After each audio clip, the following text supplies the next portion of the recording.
ఏమంటే పేరుండే సన్యాసి చెప్పేటప్పుడు ఎలా ఉంటుంది చెప్పండి? పేరుండే సన్యాసి అంటే గొప్ప సన్యాసి.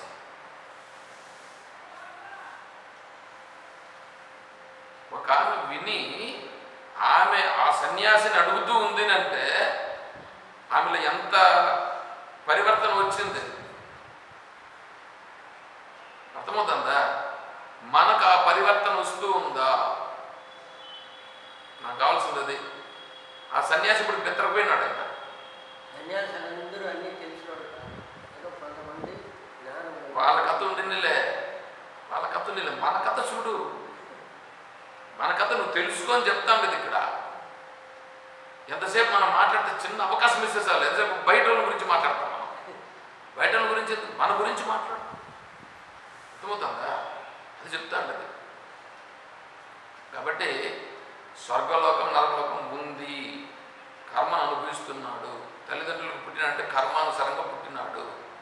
తర్వాత ఈ దేహము నాది నేను అంటున్నామా లేదా? నా దేహము అంటున్నామా లేదా? అంటే దేహం నాది అనేటువంటిది ఒకటి ఉన్నాడుగా. దేహం నాది అనేవాడు ఒకటి ఉన్నాడు. అంటే వాడు ఎవడో వేరే వాడు ఒకటి ఉన్నాడు. కానీ ఈ దేహమే అనుభవించట్లేదు. వాళ్ళు తెలుసుకోలేవన్నీ.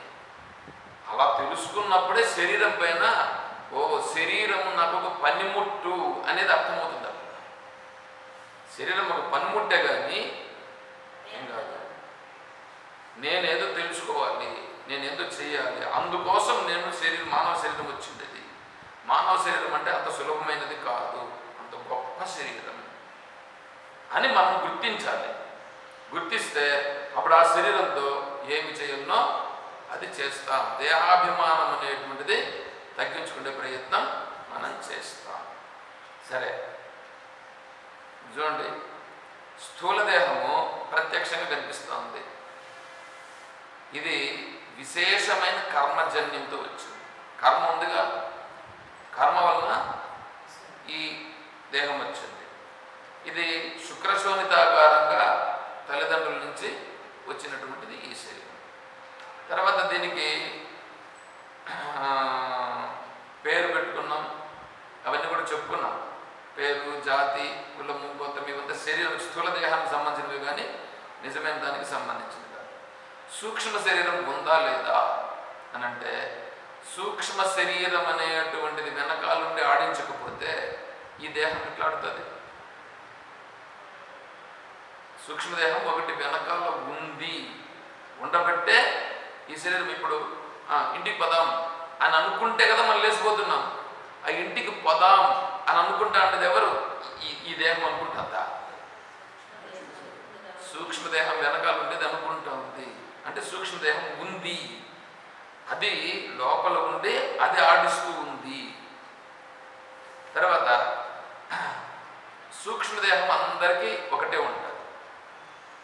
స్థూల దేహాలు అన్నీ మారిపోతూ ఉంటాయి. ఈ జన్మలో పురుషుడిగా ఉండొచ్చు, ఇంకొక జన్మలో స్త్రీగా ఉండొచ్చు. ఈ జన్మలో ఈ దేశంలో పుట్టచ్చు, ఇంతకుముందు జన్మలో ఇంకో దేశంలో పుట్టి ఉండొచ్చు. ఈ జన్మలో పురుషుడిగా ఉండొచ్చు, స్త్రీగా ఉండొచ్చు, మనిషిగా ఉండొచ్చు, లేదా ఇంకో జన్మలో ఇంకొకటిగా ఉండొచ్చు.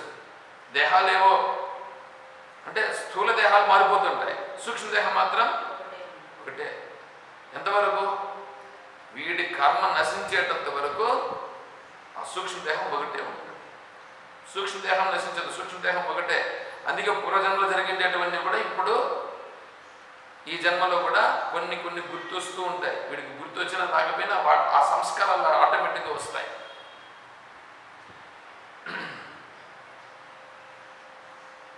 తర్వాత ఇవన్నీ కూడా 17 ఇంద్రియాలతో కూడి ఉంటుంది.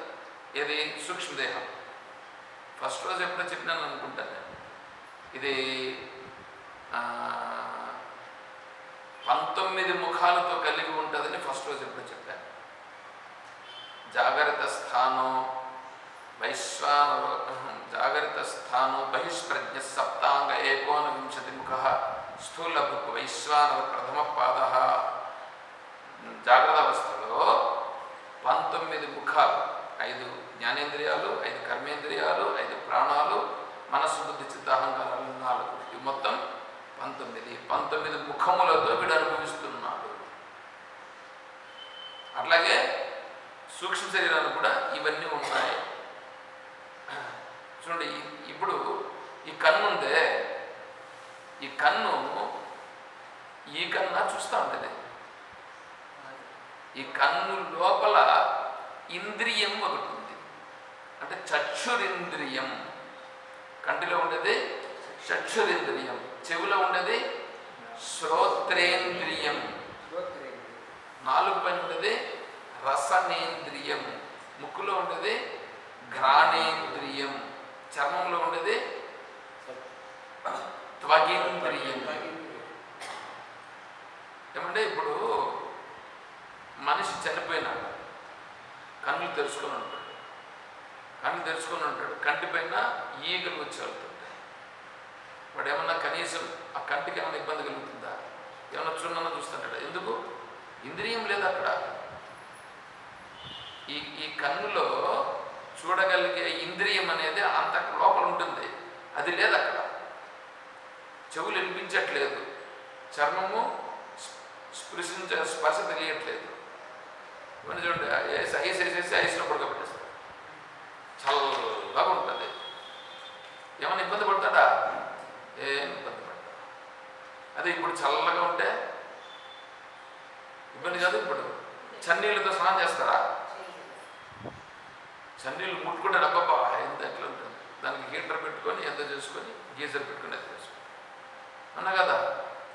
చన్నీళ్ళకి అట్లుంటే ఆ పడుకోబెట్టిన దాంట్లో ఐస్లో పెడతారు, ఏమన్నా స్పర్శ తెలుస్తుందా? అంటే అప్పుడేమైందట, అక్కడ త్వగింద్రియం లేదు. ఇంద్రియములు వీటిలో సూక్ష్మంగా లోపల ఉన్నాయి, సూక్ష్మంగా లోపల ఉన్నాయి. కాబట్టి ఇప్పుడు మనం వీటినన్నింటినీ చూసి తెలుసుకుంటున్నాము. ఇది సూక్ష్మ శరీరం. కారణ శరీరం దగ్గరికి వచ్చేటప్పటికీ ఈ కారణ శరీరం చూడండి, కారణ శరీరం ఉందా లేదా అంటే, కారణ శరీరం లేకపోతే ఈ సూక్ష్మ శరీరం ఎట్లా వస్తుంది? నాకు కర్మ అనేటువంటిది ఒకటి లేకపోతే నేను ఎందుకు ఇట్లా పుడతాను? ఎక్కడో శ్రీకాకుళంలో ఉండేవాళ్ళు కుప్పంలో ఎందుకు వచ్చినారు? వాళ్ళు ఎందుకు వచ్చారు? కర్మ ఎంత ఉంది. ఇప్పుడు ఆ అమ్మగారు వాళ్ళు ఎక్కడి నుంచి వచ్చారో నాకు కూడా తెలియదు. నెల్లూరు నుంచి వాళ్ళు ఇక్కడికి వచ్చారు. ఆ రాజస్థాన్ వాళ్ళు షాపులన్నీ పెట్టుకొని ఉన్నారు. ఎక్కడి నుంచి వాళ్ళంతా వచ్చారండి. ఎక్కడెక్కడ వాళ్ళందరూ వచ్చి ఇక్కడ పెట్టుకున్నారు లేదా షాపులు. ఇక్కడ పుట్టిన వాళ్ళు, ఇక్కడ పుట్టిన వాళ్ళు ఎక్కడ పోతారు? ఎక్కడో పుట్టిన వాళ్ళు ఇక్కడికి వస్తారు. ఎందుకు వచ్చినారు? ఏంటి ఆ సంబంధం? ఏదో కర్మ అనేది లేకపోతే వాడు ఎందుకు వస్తారు ఇక్కడికి? అర్థమవుతుందా? అదే అనుభవం. వీటన్నింటినీ ఆలోచన చేస్తే కారణ శరీరం అనేటువంటిది ఒకటి ఉంది. ఆ కారణ శరీరం వల్ల ఇక్కడికి రావాల్సి వచ్చింది. అర్థమవుతుందా? అంటే కారణ శరీరం ఉంది. ఇదంతా ఉందంటే ఇదంతా మూల అజ్ఞానం. ఇదేనా అజ్ఞానం అంటే?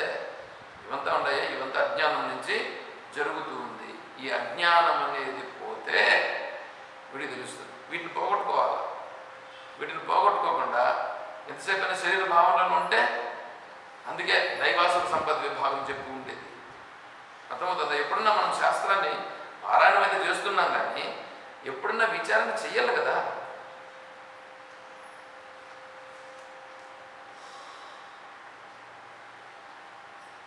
దేహం చూడండి, ఎప్పుడు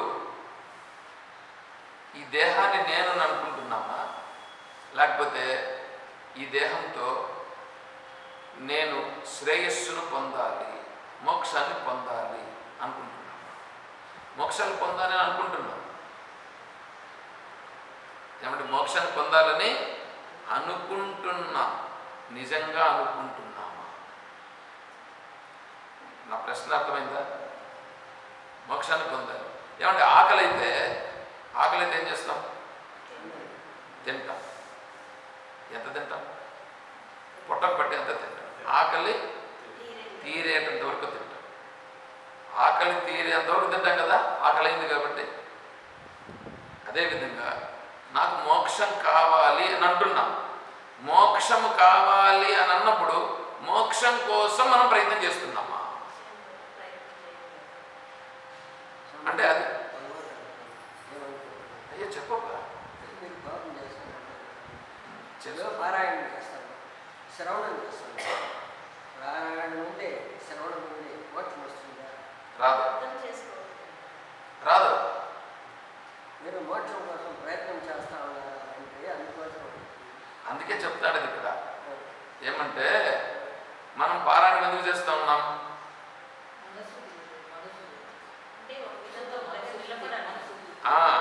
ఇప్పుడు ఇప్పుడు తెలుసుకుంటున్నాం, తెలుసుకొని ఇప్పుడు చేస్తున్నాం.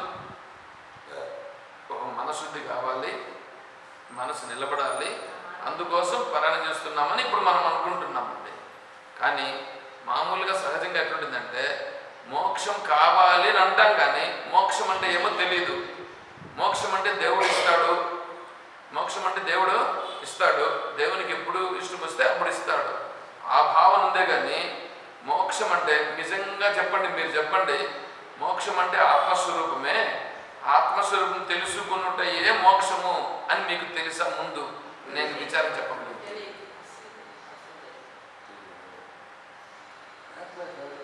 మోక్షం అంటే మళ్ళా పుట్టుక లేదు, పుట్టుకనే లేదు. మోక్షం వచ్చిందంటే మళ్ళా మళ్ళీ పుట్టుక లేదు. ఆ పుట్టుక లేదు. పుట్టుక లేని స్థితి ఎప్పుడు వస్తుంది? దేనికి వస్తుంది? మోక్షం వస్తే పుట్టుక లేని స్థితి వస్తుంది. అదేనప్ప, అదే ఆత్మస్వరూపం అంటే. అదే ఆత్మస్వరూపం. దాన్ని తెలుసుకుంటేనే నీకు మోక్షం వస్తుంది, లేకపోతే ఎట్లా వస్తుంది?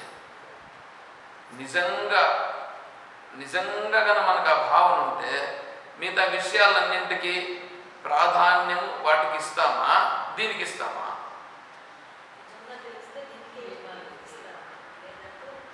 నిజంగా ఉంటే దీనికి ఇవ్వాలి, దాని నుంచి బయటపడేదానికి ప్రయత్నం చేయాలి.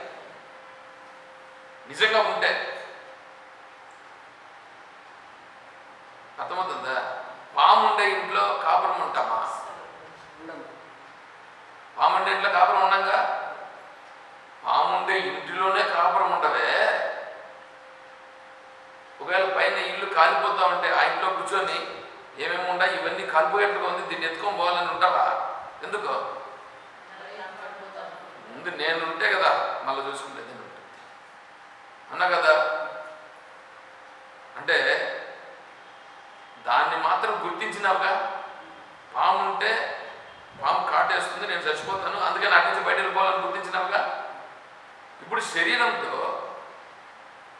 ఈ విషయాలకంతా పోయి పడితే నేను ఆ విషయాలు అనేటువంటి దాంట్లో నేను పడిపోతాను, అనేక జన్మలు ఎత్తేదానికి కారణమైపోతుంది, నేను దాంట్లో నుంచి బయట వచ్చి ఈ మోక్ష మార్గంలోకి పోవాలి అనేటువంటి భావంతో మనం ప్రయత్నం చేస్తున్నామా?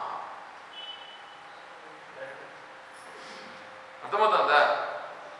అంటే మోక్షం అనే దాన్ని నిజంగా మనము కోరుట లేదు, అంటే దేహభావన ఉంది. అర్థమవుతుందా?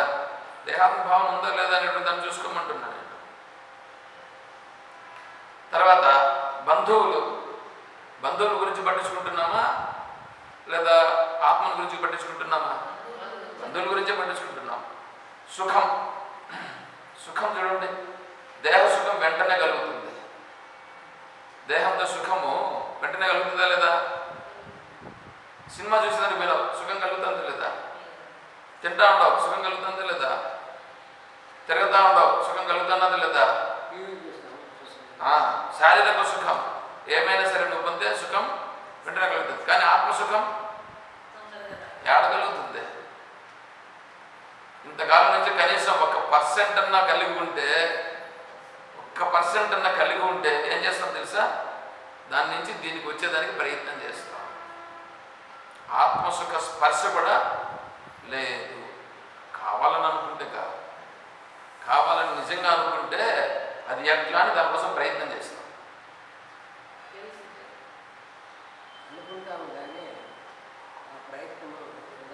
అందుకే నేను చెప్తాను కదా, అందుకే నేను చెప్తా ఉండేది.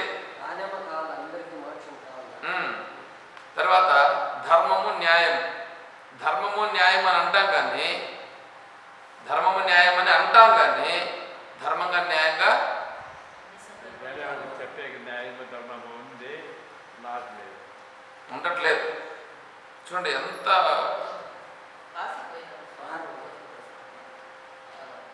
కమ్మూరాయమ్మ మాకు ఒక 10,000 ఉంటుందండి ఆ సూట్కేసులో అంతా పడి పెట్టేసింది. బస్ స్టాండ్ దిగుతుంది అది ఎక్కడ చూసి అయితే వాళ్ళు వేసుకొచ్చినాయి. అది నేనేనా అది వదిలేదా నేను ఎక్కువ చుట్టూ పెట్టాను. మళ్ళీ అమ్మ అమ్మ అడిగి వచ్చి నా దగ్గర మా ఇంటి నా అయ్యమ్మ ఎంత సంతోషపడిందో. అంతే కదా. అవే నైతిక విలువలు అంటే ధర్మము, న్యాయము, నైతిక విలువలుగా ప్రవర్తించుట, ఇవంతా మార్పు వచ్చేస్తాంలా. మోక్ష మార్గంలో ప్రయాణం చేస్తున్నాను నేను అంటే వేరే వాళ్ళతో నాకెందుకండి, నేనుండేది నేను ఉంటాను. నేను పోయే మార్గము భగవంతుడు ఉన్నాడు, భగవంతుడి యొక్క తత్వం నేను తెలుసుకోవాలని మార్పు నాకు వచ్చేసింది. వేరే వాళ్ళందరూ నాకు అవసరం లేదు, వాళ్ళతో నాకు అవసరం. ఈ మార్పు వస్తుంది. తర్వాత మోక్ష మార్గంలో పోవాలి అని అనుకున్నప్పుడు శరీర భావన ఏది ఉందో దానిని సహిస్తాడు. శరీర భావన ఏది ఉందో శారీరక దుఃఖాలను కలుగుతాయిగా. ఈ శరీరం చేత కలిగే దుఃఖాలను కరెక్టే కలుగుతాయండి. ఎందుకు కలుగో? కర్మ నేనేమన్నా ఆత్మస్థితిలోనే ఉన్నాను. నేనేమన్నా ముందు జన్మలంతా ఏమేమి చేసుకున్నానో ఆ చేసుకోండి ఇప్పుడు వచ్చినాయి. ఇప్పుడు నేనేం చేయాలి? నేను దానికి లోపడి కూర్చుంటే ఆత్మతత్వాన్ని తెలుసుకుంటే నెక్స్ట్ జన్మలో ఉన్న మంచి మార్గంలో రావాలి కదా నేను. అంటే ఇప్పుడు ఏం చేయాలా? ఈ దేహాన్ని పట్టుకొని ఈ దేహపు నొప్పులు, ఈ దేహపు బాధలు దీన్నే తలుచుకుంటూ దీంట్లో పడిపోయినామని అనుకోండి, నెక్స్ట్ జన్మ కూడా. ఒక స్వామి చెప్పారు, ఎవరో ఒక అతను భిక్షానికి వచ్చాడు. భిక్షానికి వస్తే అయ్యా భిక్షం వేయాలి కదా అనాలా? 3 జన్మల దరిద్రుడు వచ్చినాడు, వానికి భిక్ష కొంచెం వేయవే అన్న. 3 జన్మల దరిద్రుడు అంటే ఎట్లా? ఇంతకు ముందు జన్మలో వాడికన్నా ఎవరికన్నా ఇచ్చి ఉంటే ఈ జన్మలో భిక్ష బతుకునే స్థితి ఉండేదా? ఈ జన్మలో వీడు ఇప్పుడే భిక్ష బతుకుంటున్నాడంటే నెక్స్ట్ జన్మకు వీడు మళ్ళీ బాగా పుడతాడా?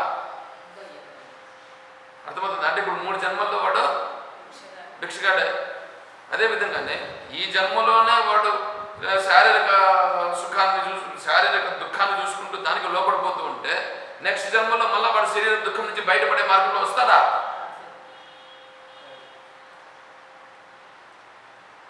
చూసుకో ఎక్కడ ఉంటుందో. ఇంతకు ముందు జన్మలో మనం చేసి ఉంటే ఈ జన్మలో ఆటోమేటిక్గా వచ్చేది. సరే చేసినామో లేదో, ఏదో పుణ్య సంస్కారం ఏదో కొద్దిగా ఉంది కాబట్టి మనం ఇక్కడ వచ్చి కలుసుకుంటున్నాం. ఇప్పుడు కలుసుకున్నప్పుడు దానిగా పెంచుకోవాలిగా,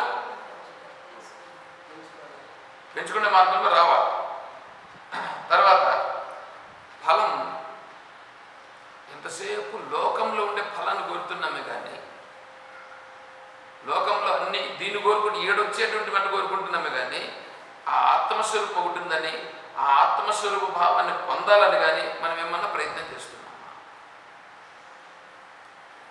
కావాలనంటే ప్రయత్నం చేస్తే కదండి వస్తుంది. దాని గురించి ప్రయత్నమే చేసేది లేదు. కానీ ఆత్మఫలం మాత్రం కావాలి, ఆత్మ మాత్రం కావాలి, మోక్షం మాత్రం కావాలా, మోక్షం మాత్రము కావాలా, ప్రయత్నం మాత్రం లోకంలో ఉండే వాటి కోసమని వెంపర్లాడుతూ పోయేది.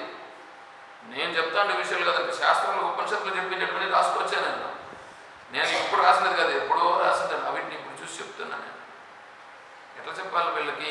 ఎందుకంటే దేహాత్మ భావం నుంచి కొద్దిగా మార్పు రావాలి కదా అనే ఉద్దేశంతో నేను ఆలోచన చేశాను. అందుకే పరాంచిఖాని వ్యత్రుణత్ స్వయంభూ పరాన్ పశ్యతి నాంతరాత్మన్న కశ్చిత్ ధీర ప్రత్యేగాత్మన్మైక్షత ఆవృత్త చక్షు అమృతత్వమిచ్చన్నని కఠోపనిషత్తులు చెప్పింది. ధీరుడుగా ఉండేటువంటి వాడు, ధీరుడంటే వాడు ధైర్యవంతుడు. ఒక్కడు ఎవడో ధైర్యవంతుడుగా ఉండేవాడు మాత్రమే ఈ ఐహిక భోగాలన్నింటినీ కొంచెం పక్కలో పెట్టి, ఇంద్రియాలు, ఇంద్రియ విషయాలు, సుఖాలు వీటినన్నింటిని పక్కలో పెట్టి ఆత్మ మార్గంలో ప్రయాణం చేస్తాడు. ఎవడో ఒకడు, అందరూ ప్రయత్నం చేస్తారని చెప్పలా. ఆ ఒక్కడు మనం ఎందుకు కాకూడదు? ఎందుకంటే ప్రపంచంలో ఉండే వాళ్ళందరూ అట్లా పోతున్నారు అనుకుని మనం కూడా అట్లే పోతే అర్థమవుతుందా? మనం కూడా అట్లే పోతే ఎట్లాగా?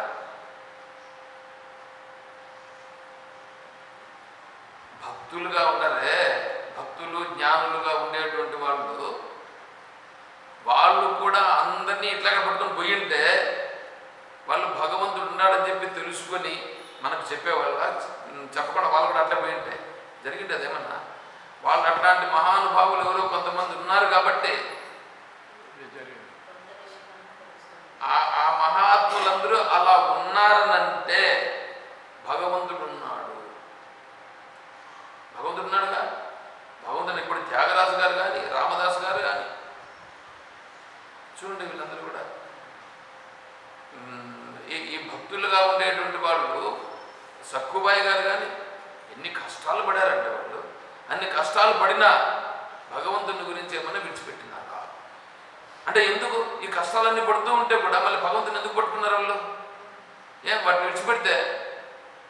సత్యహరిశ్చంద్రుడు ఒక్క మాట చెప్పాయా చాలు, నేను ఇవ్వను అని ఒక మాట చెప్పాయా అన్నాడా లేదా? ఆయన ఏమన్నాడు? నేను చెప్పను. చూడండి అంటే ఎంత ఎంత గొప్పది అంటే, ఏదో ఒకటి దాన్ని పట్టుకున్నారు కాబట్టే కదా, అనుభవిస్తూ ఉన్నారు కాబట్టే కదా వాళ్ళు దాన్ని ఇది చేయకుండా దాన్ని పట్టుకున్నారు. అంటే ఆత్మస్వరూపం అనేటువంటిది, సత్యం అనేటువంటిది ఉందా లేదా? అందుకే వాళ్ళు అంత గొప్ప వాళ్ళైనా. అట్లాంటి వాళ్ళనన్నా చూచి మనం తెలుసుకోవాలన్నదా? అందరూ పోయిన మార్గంలో పోతే ఎట్లాగా? అందరూ దేహ మార్గంలో పోయినారు, మనం ఆత్మ మార్గంలో పోవాలన్నా వద్దా? గుర్తిస్తారని చెప్తున్నానప్పా, అర్థమవుతుందా? అంటే మీ దేహమే సత్యమైనది, దేహం కోసమే ప్రయత్నం చేయడం కాదు, ఇంకా మనం వేరే దాని గురించి కూడా ప్రయత్నం చెయ్యాలి. అంటే దేహం కంటే గొప్పది ఇంకొకటి ఉంది. పైగా ఈ దేహం అనేటువంటిది ఏంటంటే అస్థి జాయతే వర్ధతే విపరిణమతే అపక్షీయతే వినశ్యతే.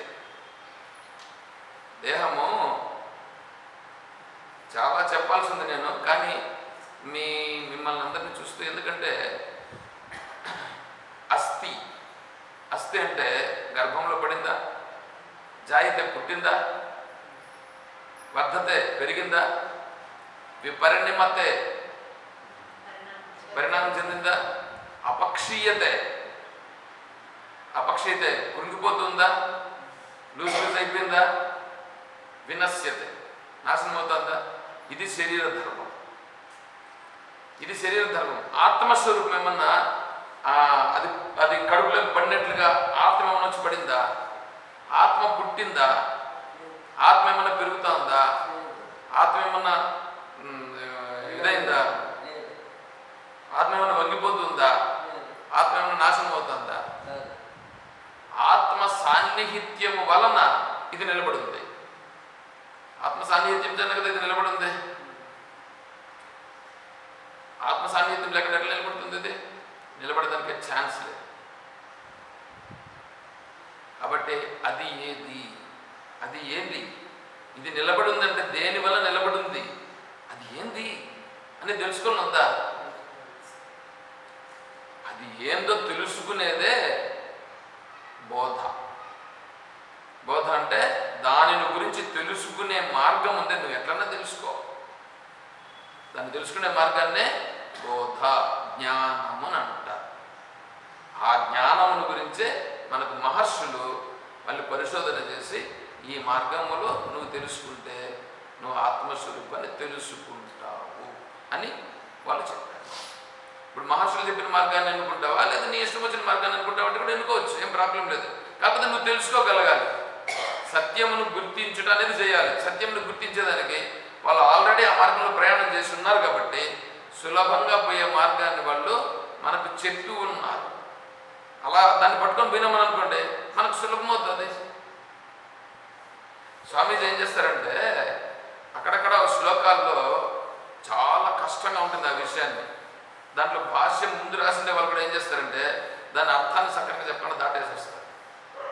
స్వామీజీ ఏం చేస్తారంటే కరెక్ట్గా అక్కడ నిలిపి దీనికి అర్థాన్ని వేరే వాళ్ళు ఇక్కడ రాయలేదు, దాటవేసినారు.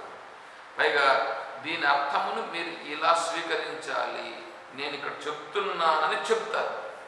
దాన్ని మీరు కానీ అర్థం చేసుకోలేకపోతే మీకు అర్థమే కాదు అని చెప్పి కూడా చెప్పిన సందర్భాలు చాలా ఉన్నాయి. ఎందుకంటే మహర్షులు చెప్పినటువంటివే కొంతమంది చెప్తా ఉండేటువంటి వాళ్ళు మళ్ళీ వ్యాఖ్యానం చేస్తారు కదా, వాళ్ళు సక్రమంగా వ్యాఖ్యానం చేయరు. దానిలో ఉండే విషయాలను కూడా లోడి చూపించి దీనిని మీరు ఇలా అర్థం చేసుకోవాలి అని చెప్తారు. సరే, ఆ బోధ అనేటువంటిదని ఇంకొద్దిగా మనం చెప్పుకొని నేను ఈ రోజుకే ముగిద్దామని అనుకుంటుని.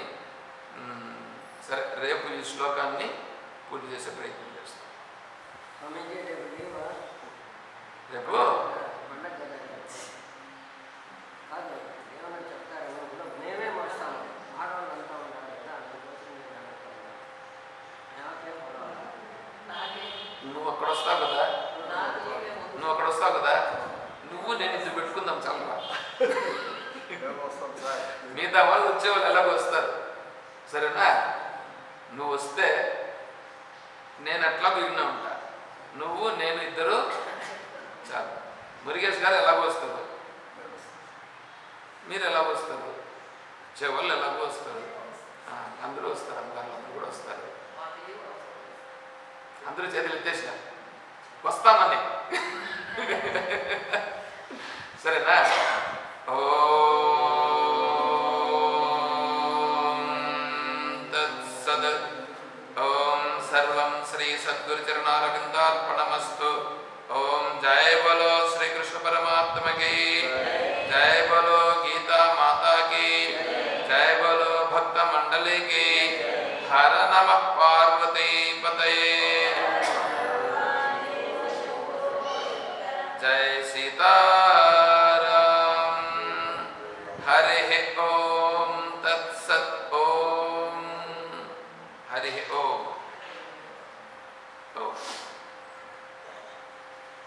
చెప్పింది అప్పుడే ఆ వాద